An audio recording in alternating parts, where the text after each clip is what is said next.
Hey everybody, it's your girl Charlene with Soul Sisters Talk, and I'm super excited. Today is our final episode on our marriage series, the journey of marriage, the ups and the downs, and how we can make it through them together. And though I'm a little sad that the series is coming to an end, I am super excited to have this newlywed couple join us. They've been married for about 6 months, and they're just going to talk with us about premarital stuff and what they went through, what they've experienced in the last 6 months with each other, and then their optimism for their future.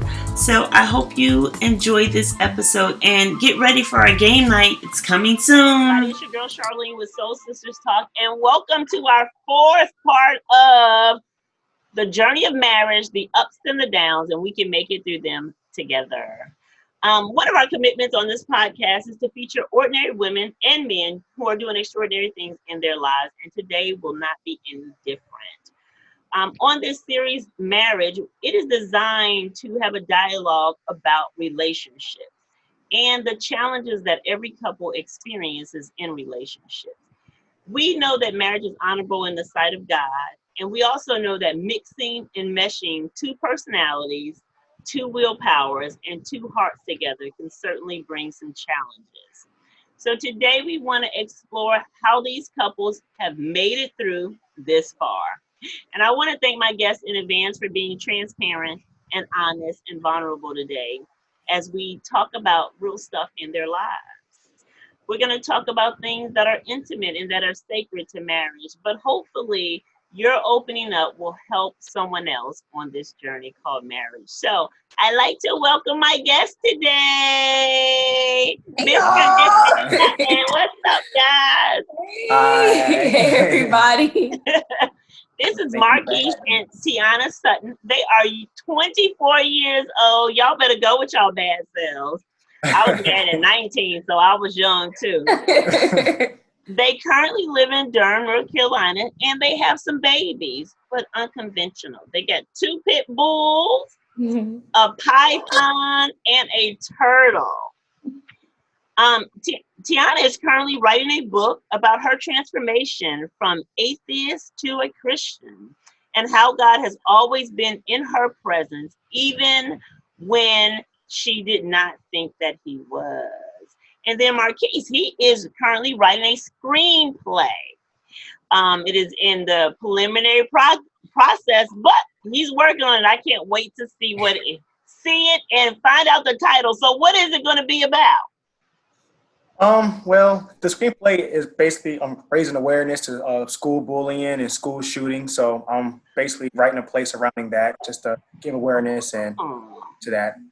Awesome. And that is certainly something that we need today because we know that bullying really affects people in such long-term ways, right? Yes. It causes forms of PTSD that we never even realized that young people deal with even into their adulthood. So kudos to you. I can't wait to see it. If you need some actresses, I won't even charge nothing. She'll do her own hair and makeup. We'll get it, honey. And then, so welcome. Before I jump into stuff, welcome. Thank you guys for joining me. Yes, thank you for having us. Yeah, yeah, definitely. Absolutely. We have had, I think, 4 other couples on before, 3 other couples on before you, and they've all been married for, I think, 18 years was our minimum, up to 38 years. Goals. Right. Right. So you guys have to go back and catch some of those. Yeah. My desire was to have a newlywed couple, and I got one. Woo! Because we're going to talk about it. Newlyweds. Newlyweds. When did you guys get married? January 30th. Look, he know it. My husband be Look like I better know. Best day of my it was life. only about 6 months ago. What's her birthday? No, I won't put you on the spot. I was ready for it. I was ready. All right, so y'all really are newlyweds. Oh my goodness. This month, the 30th, will make officially 6 months. Yes, ma'am. Congratulations. Thank you. I know. Tell me a little bit about your book. Miss Sutton? So my book was kind of inspired a little bit when I started seeking mental health counseling. Just from a lot of events that happened in my life, I was in a traumatic place. So once I was saved and gave my life to Christ, which that transition was in itself a big moment in my life. Some things happened in my life that I explained in the book, and just basically I had to seek mental health counseling, and I just became such an advocate for that I wanted to write something that promotes it without me saying, go see a therapist, go see somebody. But my transition in life comes with a lot of different life experiences. So the book walks through the things that I've been through, abuse, fears, doubts, worries, failures, homelessness, just life events that people go through but people don't talk about. Absolutely. The transition from me being atheist is how I was raised, and I was saved in 2017, 3 years ago. Okay. So that transition was just something that I believe people just should know, because I think it will open the doors for a lot of conversations in our community that people don't have. And I just wanted to make it something that was entertaining to read, but also allow you to open up with that conversation. Because if I started the conversation, you could finish it. So absolutely. Well, I'm going to have to get you back on my podcast just so we can talk about, I would love to have you just talk about what life was like as an atheist, what that meant to you, and then what your discovery of going to the others, crossing over to believing in the birth and death of Jesus Christ. I would love to talk to you about that, because I think that so many people don't understand atheism and what it looks like. I think it looks different for everybody. Yes, and for myself, when I first had to put a word on what I was before I was saved, atheist was what the world standard gave me. Okay. And it's very simple. It just means without religion. A is without, and theism is God. So without that godly religion. But society kind of took a negative toll on it. So I just immediately was just confused as to why I looked so down upon because I didn't have a God. But once I actually transitioned, I realized that I was just someone that was hopeful and just never decided to start a relationship with God. And once I met Christ and fell in love with Jesus and started dating Jesus before I met my husband, started dating him, I learned so much. And I mean, there are people out there that are spiritual. There are people out there that just, society makes Christianity look bad sometimes and they run away from it.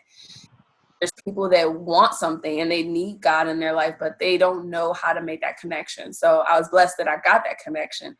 And I just feel like my only job in life now is to help people make that connection, because I don't know where I'll be. Not with him, I know that for sure. So wow. So Marquise, were you already a Christian when you guys met, or how was that? Yeah. I have been in the church since a baby. Okay. In church, I mean, my dad and mom has had me in church all the way up until now. So the church is all I know, and so is Christ. All right. So was you a part of her conversion? Well, no. he didn't know me back then. No. He didn't know you. Okay. I met the new Tiane. Yes. Okay. So you was she is your she was like your Naomi and Ruth, huh? You was gleaming at her, right? While she was out in the field working. I see. Boy, yes. Well, awesome. So tell me then, guys, that leads to our first question. How did you guys meet?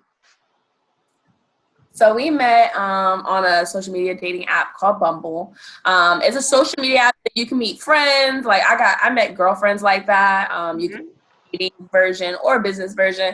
So we met then in December 2018, and then we dated for a year, and then. Is that your story too, Marquise? Well, the story that I tell normally is hold on. Let me just. No couple I've ever interviewed had the same version of the story. So go ahead, tell me yours. Okay, well, the story I have is, well, I always tell people at first, we met on ChristianMingle.com, but that's my joke. ChristianMingle.com, okay. So, yeah, we met on Bumble. She saw me. She thought that I looked good, so she messaged me.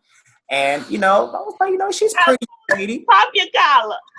You know, so I saw that she was pretty as well. I was like, okay. So we started talking and then started talking about dogs. And that's when I knew that she loved dogs and we had something in common, goals, and how we both were just wanted entrepreneurship for ourselves and not to be, working a 9 to 5, so that we had some else in common. And then immediately start talking about Christ.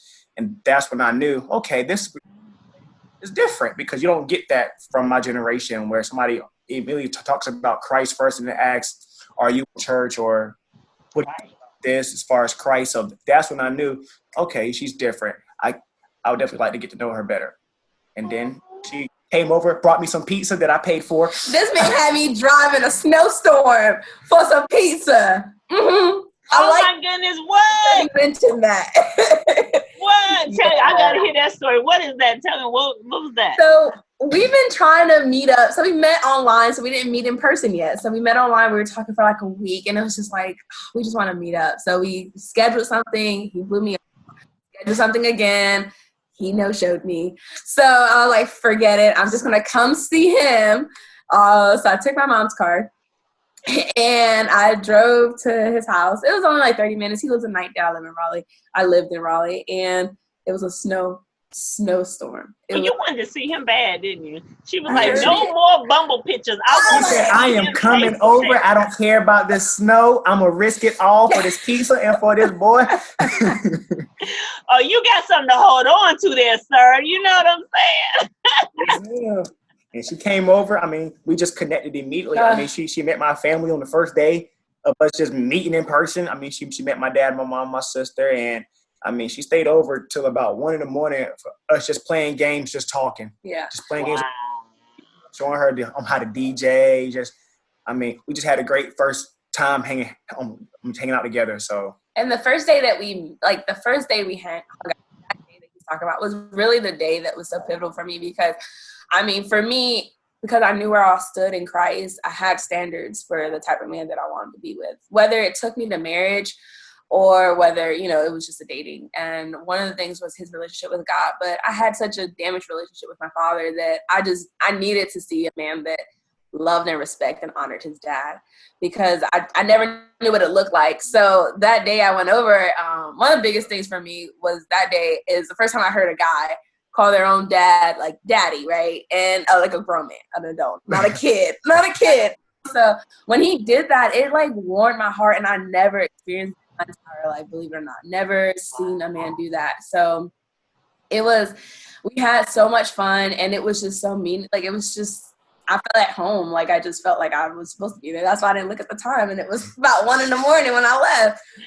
Oh my God, that's a beautiful story. That's a beautiful, beautiful story. And I think, you guys said something that I think that people don't take time to do now, is just to genuinely get to know each other, and spending that time on the phone or whatever through that app versus the always physical meeting each other, because physical can lead to a false reality of what something is. But when you can just spend time on the phone and chat, you kind of get to know each other, to me, a little bit differently, on a different level. So that's cool. And then when you met, it was like, y'all been friends forever. The first day she came out, like, what you talking about, girl? Come on, let's go do this.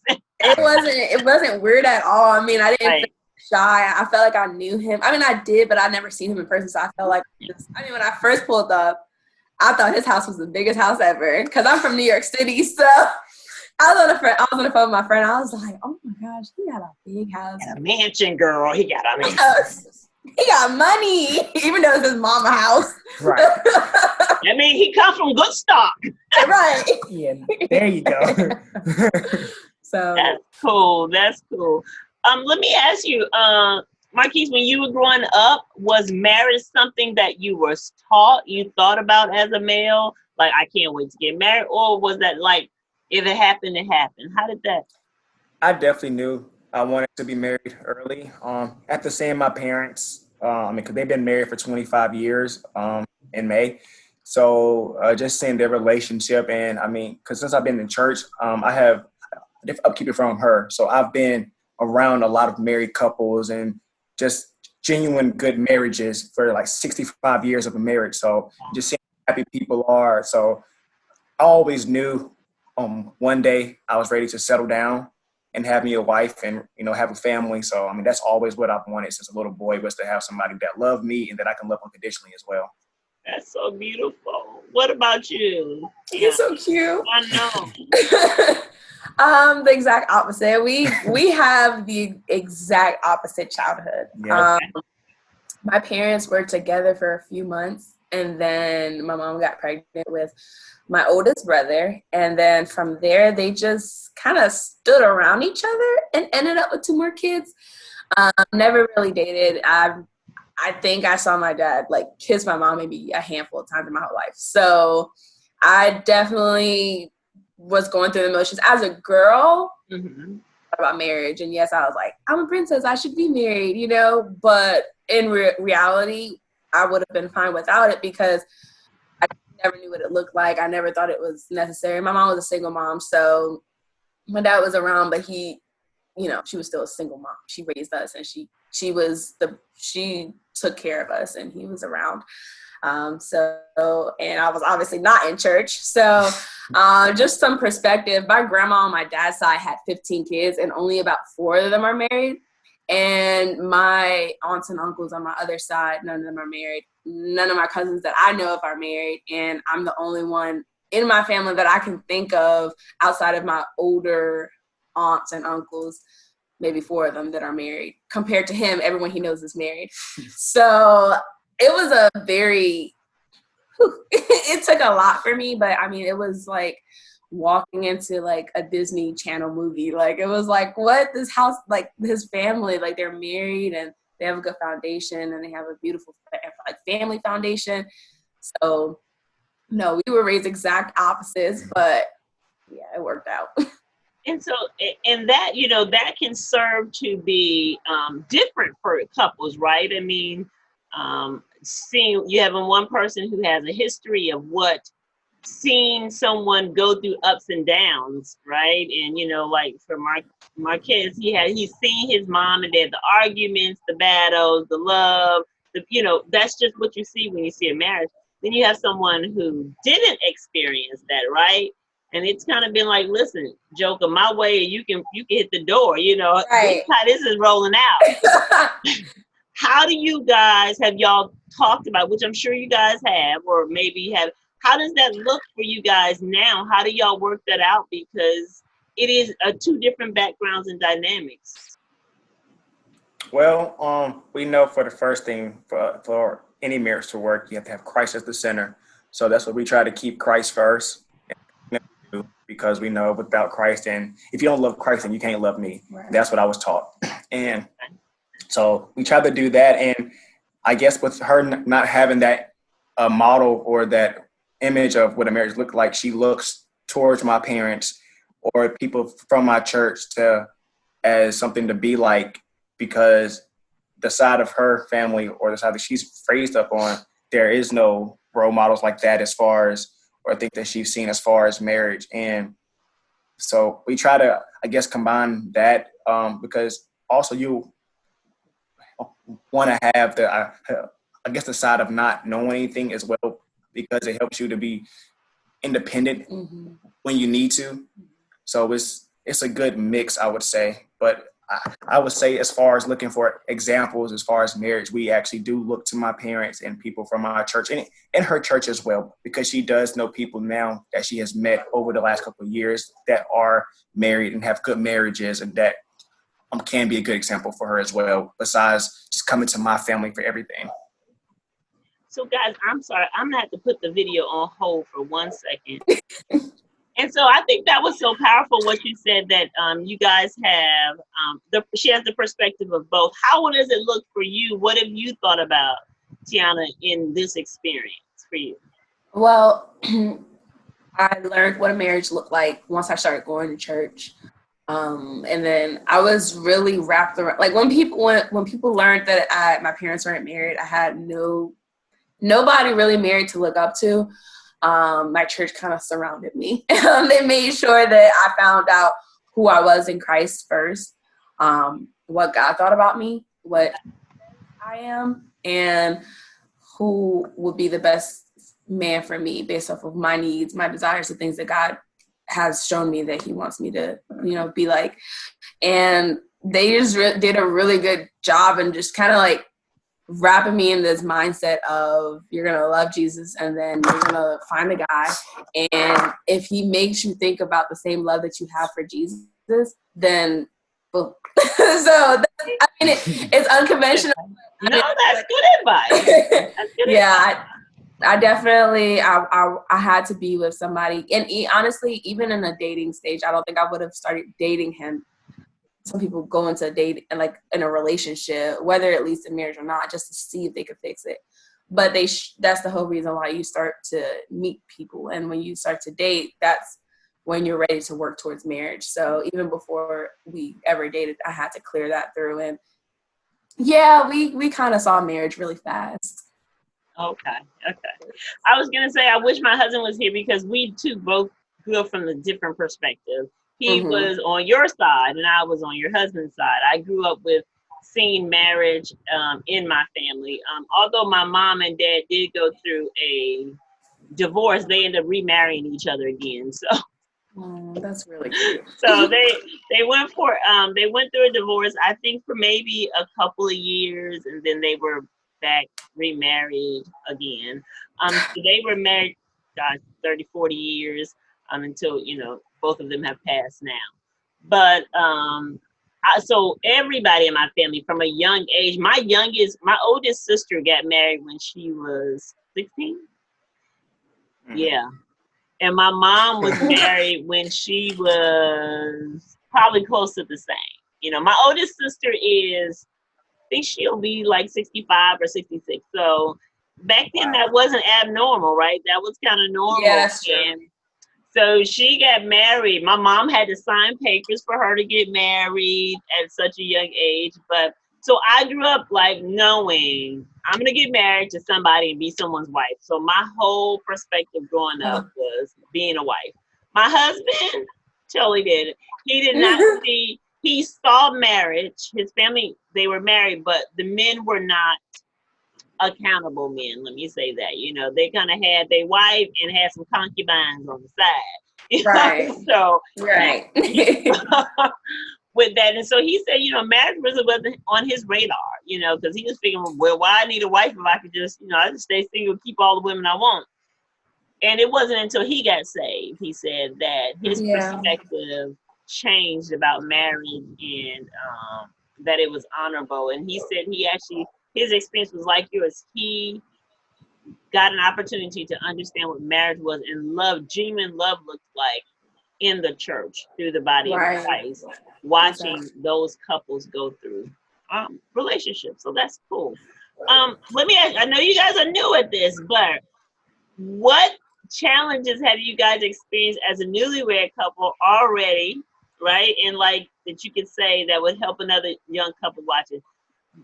I'll just say this. One of the things that we talked about in our other podcasts with the other couples is that the number one issue that affects most couples is communication, right? And communication is like the tier, but then there's things that branch off of there. You may be financial, it may be children, it may be intimacy. But if we fail to understand how to communicate, that's a problem, right? And that kind of is a sifter for everything else. What kind of things have you guys found that have been challenging that you guys are working on? Because listen, no matter how long I've been married, me and my husband, we have challenges and we're working. So don't be ashamed to talk about your challenges. What kind of things have you guys found early on that you guys have been challenged with and that you're working on? I would say, of course, communication. We're still learning each other. I mean, we've been knowing each other for about 2 years now. So we're still learning how each other reacts, how each other acts to certain things, or just how each other does things, and I've learned from my mother over the years, certain things at the time, it becomes like, okay, that's nothing. You let things go. But when you first learn each other, it's like you want to express everything that gets on your nerves or everything that bothers you. So, or either we don't know how to communicate when something bothers us.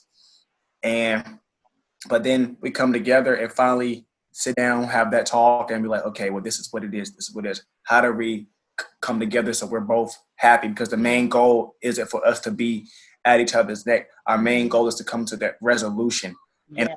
honestly, the premarital counseling is really what helped us to where we're at now. Because if not, I'm pretty sure we will just, no, I'm right, you're right, I'm wrong, But the fact that even if we do get upset with each other, it's not long at all.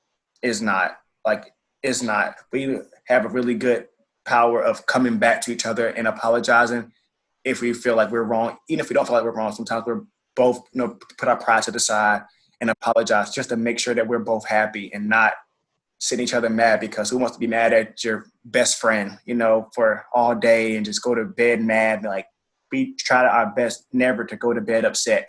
Even if so, we still always make sure that we say good night, I love you, and give each other a kiss before we go to bed. There's a lot of things that go under, like you said, that umbrella with our communication. I guess to not piggyback on that, another thing that that was a challenge is no longer a challenge because we got married, but it was a challenge. We decided to be abstinent, and we basically, that just means that we were not having sex until we got married. For those who don't know.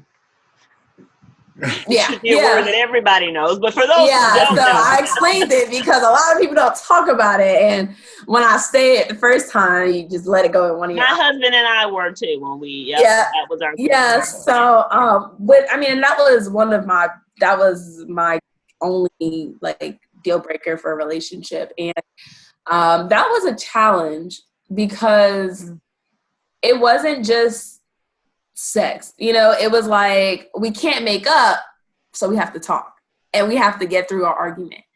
I can't just like amaze you physically. I have to like actually show you who I am as a person. And it was a challenge only because it was nothing that we've ever tried before, and we just jumped right into it. It was the most rewarding thing we've ever done in our lives together so far, because it just blessed us so far. And I mean, outside of that, finances, of course, we came from our parents' house to living on our own. And I just want to give thanks to God because we haven't wanted for a lot in the time that we've been married so far. So it's been a blessing, but gosh. You said a mouthful. I think, it is so nice and refreshing to hear you guys say this. To piggyback on what you guys said, one of the most powerful things I've had in my life is to read and participate in the book by Gary Chapman called 5 Love Languages. Don't know if you guys have heard of it. Okay. Mm-hmm. You smile. So he used to teach, my husband and I used to host a marriage class, and we would do a marriage fellowship here at my house, and we'd have different couples come over. It'd be once a month, and each month we would do something different. One month we would come over and we would do like what we call workshops, couple workshops, and we would do things in the house where we would do, love language or play relationship building games. And then another month we would do a social activity where the couples would go bowling, out to dinner, but it connected couples together so you understand that you're not on this journey by yourself. Sometimes you can feel like you're on the island all by yourself. We're the only couples going through this, and the reality is not. But learning communication styles was really important. And by this time, Reggie and I had probably been married 15 years already. And learning that my husband communicates, he's a gifter. He is a gifter. That's his love language. For probably 10 years of our marriage, I am not. Like, I'm cheap. I'm frugal. I'm the one that's going to make sure we have lights on all the time. We're going to have at least $2 in our pocket at all times, so I'm frugal. He would be, bring me cards home and flowers. I just didn't get him. Like, why is he spending $70 on roses, right? And once I realized what his language was, man, it made me appreciate him in a total different way. I didn't realize when I'd be like, oh, thanks for the roses. But inside I'm like, man, that $70 could have went in our savings account. That was my thinking.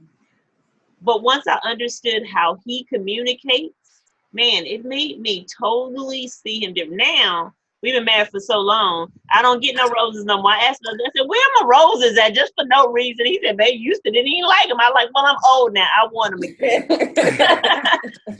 You get to appreciate each other differently when you understand how you guys communicate, because he's going to communicate different from you, and you're going to, what's sensible to you may be totally on Mars to him.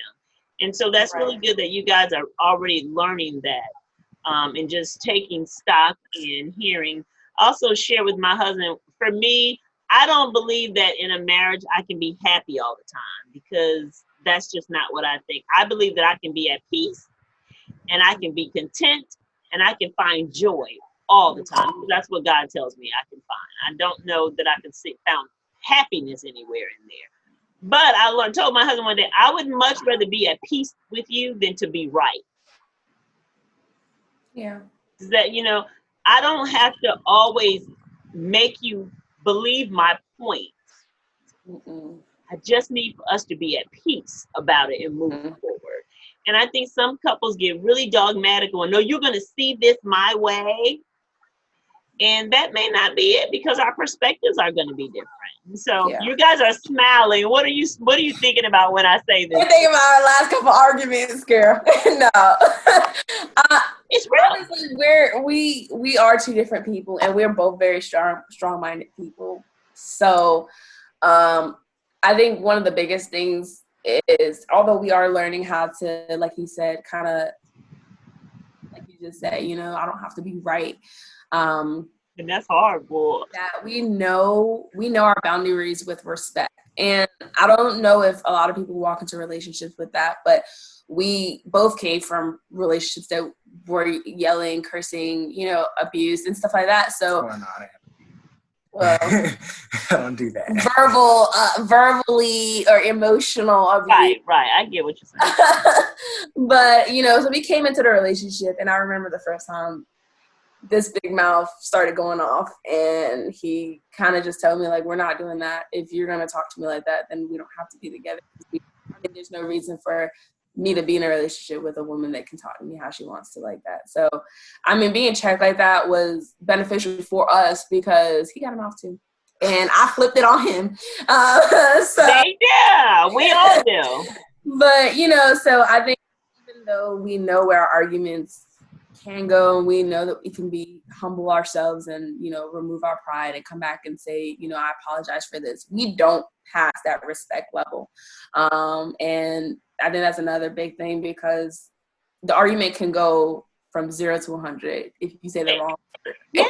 Quick. If you're dogmatic about you're going to be right, you're just wanting to win the battle. You don't care. Right. It's like all bets off. And you can't do that when you're in a relationship, because some wounds don't ever heal emotionally, so. And then I think it's awesome that you guys are at a place now with your finances, like you said, that you're in a safe place, and the Lord is blessing you guys with that. Yes. And it's just critical to always talk about that and keep that forefront. And then I think y'all said something for a young couple to hear: intimacy. I think that, I think that's where 90% of us go wrong, is everything is physical. And intimacy, and I talk about this with the other couples, so you guys aren't the only ones. When we have a session called Let's Talk About Intimacy. And intimacy can be expressed in so many ways outside of what we know as sexual intercourse, right? It can be expressed so many ways. And I think more couples need to find out how to express intimacy without it always being the only way that we think of. And so congratulations to you guys that you guys were able to be emotionally intimate with each other and get to know each other on that deeper level way before physical. Now I'm a little jealous, because me and my husband, we did too. We abstained. However, we got pregnant right away. How y'all 6 months? Oh God, that is so funny. I don't know. I was mad at him. I was like, this is not supposed to be happening. That is so funny. That is so funny.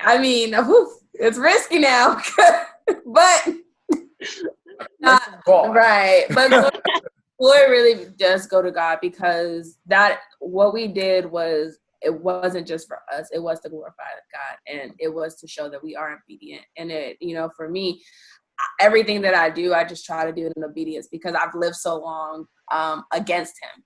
You know what I mean? So for me, my driving point is, I'm definitely going to do whatever the Lord says, because or at least try. I'm not perfect. I make a lot of mistakes, but at least try. And for him, he loves the Lord. I mean, he was raised around it, and he was raised around good marriages. And for both of us to make this decision, it wasn't, let's wait. It wasn't my 90-day rule. You can't get none of this until, Right. it wasn't that. It was to glorify God. So That's right. do it with the right intentions and with the purpose that it's for. It came about from purpose. It's biblical purpose. So, and that's why I say we're blessed in our marriage, because we haven't want for anything. We've been so blessed. But it is a challenge, and it was exciting. It was fun, because we did learn how to, our dates had to be in public, or at least at each other's house. It would be around parents. You gotta leave at a certain time at night. Yeah. And I mean, there were times that, we would get to a point where it's just like, whoa. And I mean, I'm going to speak truth, Thank you. definitely slip. And it was a moment where, when we made those mistakes, first off, God knew we was going to do it anyway. But when we made those mistakes, we just repented and we prayed again. That's why I said, you got to, like, people that are trying to do this or want to, you got to find the purpose first, because I mean, it doesn't feel bad when you don't know what the purpose of not having sex is. You don't feel guilty after doing it if you don't know why you shouldn't. So I think that's the first part, just educating young people, honestly, because if you think about our music, our fashion, our social media, everything, our celebrities, everything that involves our age, it's sexualized. So, I mean, I don't blame anybody for having sex or doing that and being intimate like that. But if you are going into a marriage, it might be something that you can take advantage of, because, I mean, nothing comes bad from being obedient to the Lord. So, and it makes you learn people quicker. And I do believe that we got married so quickly because of that. Not because we were so ready to have sex, but because we just knew each other so well. It's just, we had so much time to learn each other. There was nothing, there was no distraction, right? There was nothing that was. Yeah. It wasn't like, oh, I'm addicted to her body or his body. I'm feeding for more, which is why I want to be with him or her. So I feel like that was good too. And honestly, for me, it was new to me, like she said, as far as abstaining before marriage. But once I met her and I saw who she was, it actually became easier than I thought for me. Like times, like she would say, "Man, I feel like it's harder for me than it is for you," and I'm like, "That's because it probably is." Because for me, I'm like, I'm fine. Like I'd be like, "No, I'm good," because I want to get to know you, and I know why we're not doing it. And just because sometimes, we'll both get in the moment, but then we'll both back that up. And I just think it was well worth the wait. And like it was new for me, and I wasn't expecting that going into a relationship at all, or just meeting somebody like that. Yeah. I mean, she brought up and said, "Oh yeah, by the way, I'm abstinent." So I was like, "Okay, what's that supposed to mean?" Like that didn't deteriorate or anything. I was like, "That's cool." I tell all my girlfriends, I was like, "Girl," he said, "It's fine." He said he doesn't know me, because I mean, I was talking to a lot of other guys before I met him, so it was just like I didn't take him serious until he told me that, and I was like, "Oh, so you're down with this? Okay, I'm cool." willing to try it. And yeah, that was actually for the reason of why, because it's not just for myself or for herself. It was for God. And one thing that I've learned is like, you may love doing something, but then you have to love God more than. Yeah. And that was the thing that I love. It's just more than. Mm-hmm. So, okay, well, I mean, but this is all self-pleasure, self-gain. And that's not what we wanted. And I knew, like, growing up, what I wanted as well as looking for a woman, but it probably wasn't what I needed.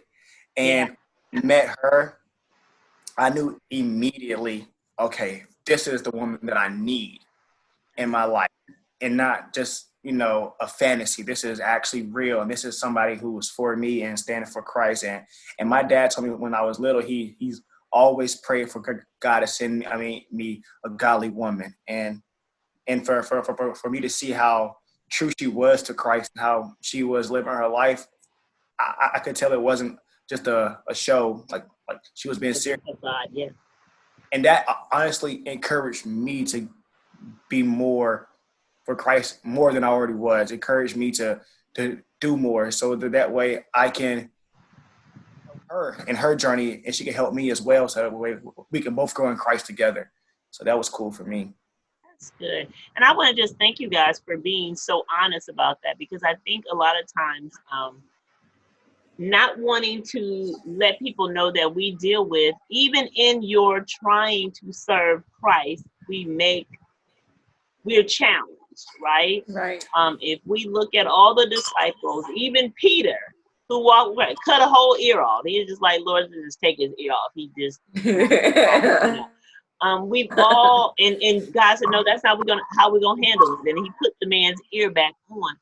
And on our journey with Christ, and trying to live a life, I think so many people get railroaded because they're looking for perfection, and God's not looking for perfection. He's looking for an honest, open heart. And I think that you guys being honest, that though I may slip or fall, I know my purpose, so I try to get myself back together. I say, okay, God, I found that I'm weak in this area, so I need your strength a little bit more here.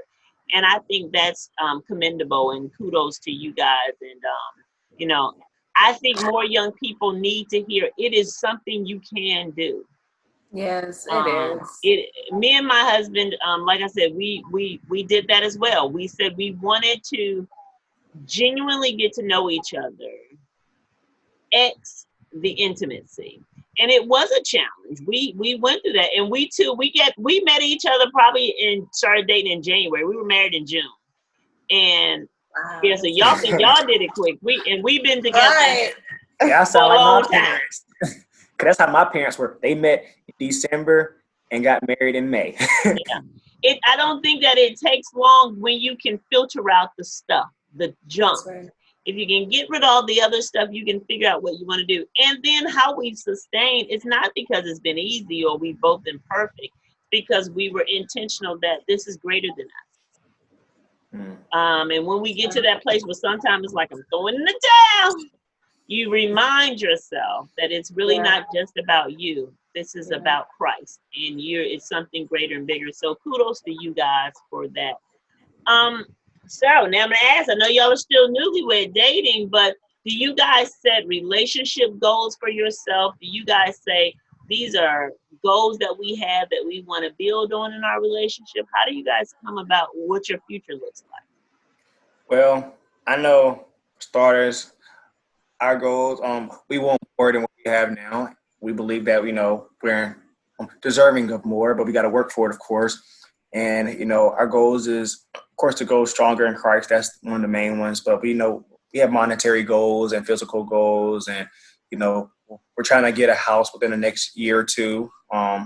We just bought 2 new cars for ourselves. So, that's one of our goals that's crossed out the list. Can I get a ride, please? Can I get a ride? You gonna want one because you got a really cool sports car. What you got? What kind of car you got? I have a Nissan 370Z. You know what that is? I'm gonna have to look that up. I don't know what that is. That means it's younger than I can. It's a tiny little toy car. It goes really, really fast. Oh, okay. Okay, so speed. So you like speed. Most men like speed. Yes, I do. What color is it? Red. Okay. And don't you be getting no red tickets with that red car, okay? I don't plan on it at all. And what kind of car did you get, ma'am? A regular smuggler Nissan. I got a Sentra. But I also, now that I started dating him, I want a Camaro really bad. So I'm into cars now. But then I found this Camaro, so I bought a Nissan Sentra just so I could have a good trade-in value when I'm able to get my Camaro. But I have a very very sporty car. Yes. Very sporty car because I like fast too, and I didn't even know that.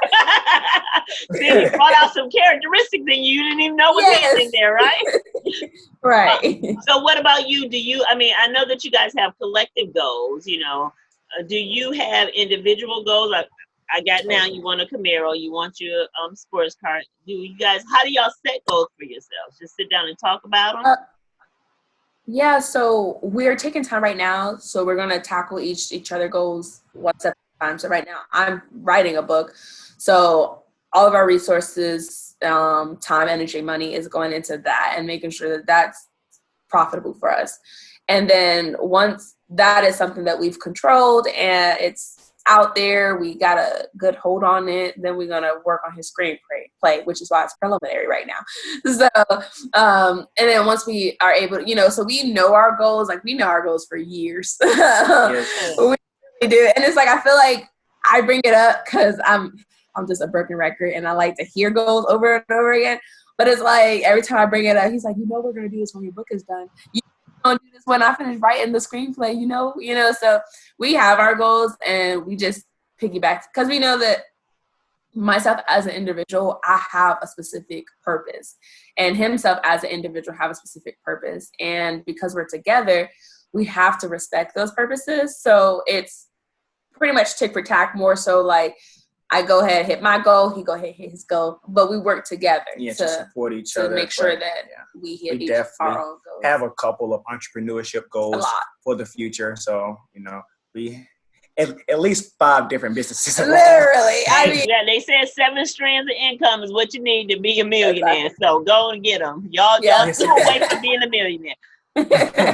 How do you guys look at flexibility in your relationship? Are you guys like, this is the goal, this is the goal sheet, this is the timeline, or are you guys like, okay, we want to do this, but the wind could blow this way? Are we flexible with that, or who's the one who's gonna stick to the plan? Who's gonna be structured? I stick to the plan. I write it out on a piece of paper every single day. Literally every single day, I write down, no matter what the paper look like. I just gotta refresh my memory on where we're at and where we're going. And he goes with the wind, pull and loop. I try to be realistic of how life brings us and like, okay, well, we have to be prepared for this, and this. So she's, okay, this is my goal. I'm doing this. This is what we're doing. And I try to bring her back in and let you know, well, we also have this as well. But she's like, calm down. But together, it's good. Together we come to a great conclusion. But I think it works because I get it out there. And then he polishes it up. Yeah, that's good. That's excitement, and she just wants it all out there. I do get excited. And that's a really good way to look at it. And it's balance because you guys are different people, and the Lord put y'all together for a reason, and there'll be balance. And when you get way up there and you start flying off, he'll be there with the string. Come on, baby. Come on back down. And then when he's too timid and laid down, you'll be like, come on, honey. Let me push you up. And that's right. That's what a good team does. Any good team is important to be able to hold its weight with each other. So that's good. Now, with all this ambition, are y'all still dating? Well, with COVID-19, it's been a little hard to go out and actually do dates, but we are trying to incorporate other things, that we can do. Like, I came home from work one day. She had dinner, candles, everything, a full menu. I mean, that was just like the sweetest thing to me. For Memorial Day, we went paintballing together. We gone to a lake. We had a picnic, so we're still trying to find things to do. And it's funny, the other day, I was just telling her, I was like, man, I would really like to take you out somewhere on a date, but it's with everything going on, it's put things back. But, we're still trying to find things to do and incorporate so that way we are still doing things together that's fun and going out to still learn each other more. Don't let her look. Don't let her see what I'm about to tell you. But Close your ears. But you can still date her. You can take her for a picnic. Y'all get in the fast car and go for a ride, Oh, we do that. Yeah. See, the nice thing about dating is it's not always about the money you spend. It's about the quality time that you have with each other. And I think COVID-19 has caused couples to really look at each other and say, I like you. So let's figure out how we can spend time together. X having all the distractions around us. You know, when you're out at the movies, it's really not about you and him. It's about what's on the screen. When you're out at dinner, you know, it may be there, but you got waiters and all these people coming up. But when you can just be in your house on the floor like she did a candlelight dinner, or baby, let's get in the car for go for a ride. I got a picnic basket in the car. We're going to the park. You guys can still do those things. So keep dating. Let me just say that. Never stop dating each other. Never stop looking at him like he is your king and he just makes you smile, give you those butterflies in your stomach, and never stop looking at her like, man, she is the finest thing I ever seen in my life. I'm telling you, do it as often because like we said earlier, the world has so much stuff coming at you, so many distractions. You don't even realize you're distracted until you like, oh, what's happened with time? It's been a whole week and we haven't even connected together. Yeah. So every day, like you guys are doing now, be intentional. The same intention you had about your commitment to Christ and making sure that the way you guys entered this marriage would be honorable to him. Have that same kind of commitment and honorableness to each other, right? You know, Christ is certainly the center. But he connected you guys for you guys to be connected to each other and for her to be your helpmate and for you to be her covering. So never forget about dating each other, even in the small things like the dinner with the candles. Like that just makes me sad. I think it's wonderful. My husband told me he wanted me to ask you guys this. He wanted you guys to look up 1 Corinthians 13. You don't have to do it now, but at some point. And he said because all couples need to know when you talk about relationship goals, what Christ says about relationships. And 1 Corinthians 13, you can get it if you want to now, but love is patient. Love is kind. Love is kind. Okay, yeah. It's long suffering. Yes. It's forbearing each other.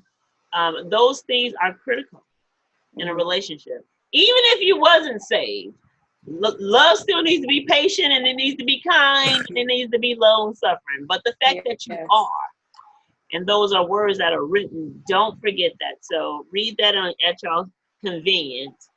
And then let me ask you this. What does marriage look like or life look like for you guys in a year from now? What are you guys hoping to do? Outside of your entrepreneurial goals, what are you guys looking to see for each other in marriage? Kids, a house? What are you guys looking for in a year from now, would you say? No kids. No kids, okay. Hold on. Hold on, brother. I don't know. Okay. Don't let Soul Sisters start no trouble in y'all home. No, we're not ready to have children. I want to be a mother. Okay. I know that we're not ready to have children yet. Yeah. I want a baby, but you know, at the same time, like you said, we both know we're not in a position for children right now, so we're trying not to have kids right now. But you know, as far as happens, you know, I'm gonna be sad. Yeah. So. What does that position look like? That's the point. What does that mean when you're not in a position? What does that look like? I would say more financially stable. Just because we know kids ain't cheap.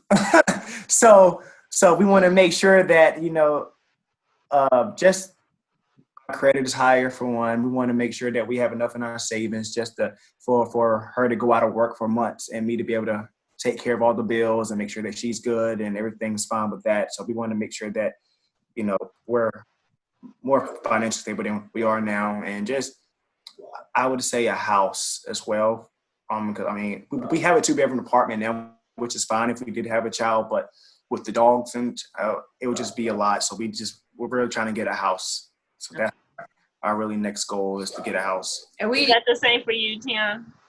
Yeah, financially is my biggest thing. I know Marquise, when he met me, I was very strong-willed when it came down to making financial decisions for myself because I was raised by a single mom and it's, you know, government funding and all that stuff. And I thank God for my mom because she's incredible, but I just don't want that for my children. And I don't think we will ever be in that position that low, not that far back financially, but I just, he was raised like pretty comfortable. Like, I'm telling you, like, every time I think about his childhood, I'm like, you are the children on Disney Channel that I used to watch. Like, you're the kid that I used to see on Disney Channel.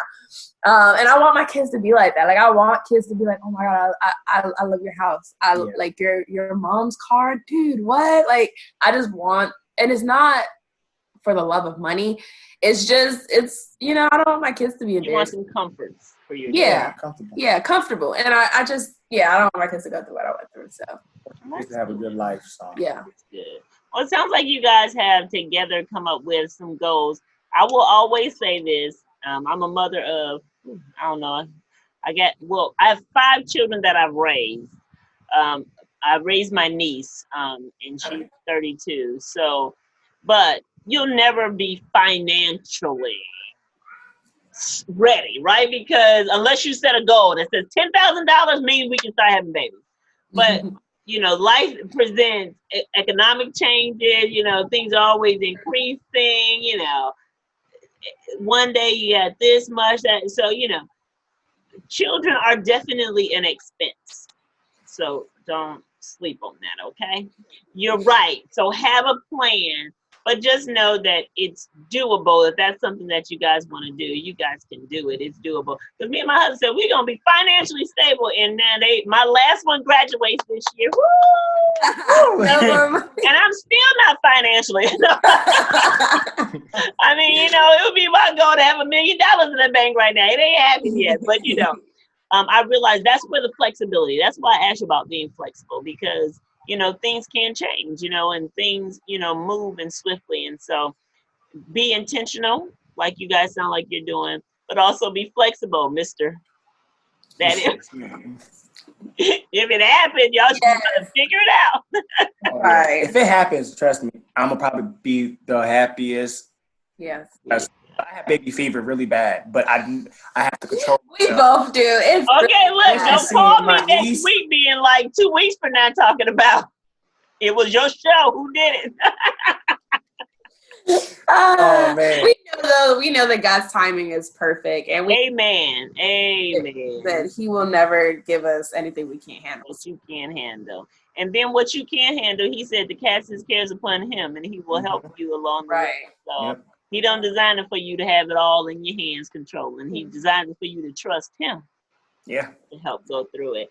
So we are almost finished, and you guys are just amazing. I am just floored to see a young couple, that has so much perspective on their future and being trailblazers to other young people that are in relationships or considering what relationships look like.